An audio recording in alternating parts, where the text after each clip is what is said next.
ఇక్కడ సీత ఒక గొప్ప మర్మం చెప్తుంది. అరే బత్తాయిలు రండిరా రండి. వనవాసం సమయంలో సీతారాములు అటు ఇటు తిరిగి అలిసిపోయారట. రాముని ఒళ్ళో సీత కూర్చుందట. ఈలోపు సీత వక్షోజాలను చూసిన ఒక కాకి మాంసాపేక్షతో వక్షోజాల మధ్య పొడిస్తే సీత రాయితో కొట్టి తరిమిందట. అయినా మళ్లీ వచ్చిందట. సీత చీర సర్దుకుంటుంటే రాముడు లేచి చూశాడట. కాకి మీద కోపంతో బ్రహ్మాస్త్రం ప్రయోగించాడట. పిచ్చుక మీద బ్రహ్మాస్త్రం అనే సామెత ఇదే. అలా చిన్నవారిపైన పెద్దాస్త్రం వేస్తే అందరూ తిడతారు రామా.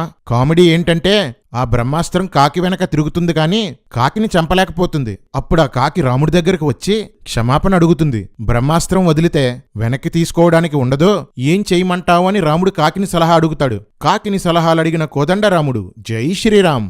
అప్పుడా కాకి నా కుడికన్ను పోయేలా చెయ్యి అంటుంది. బ్రహ్మాస్త్రంతో కాకి కుడికన్ను పోయిందా? అది బ్రహ్మాస్త్రమా బ్రహ్మజముడు ముల్లా? ఏం రామాయణంరా బాబు. అప్పట్నుండి కాకులకు ఒక కన్నే కనిపిస్తుంది అని రామాయణంలో రాశారు.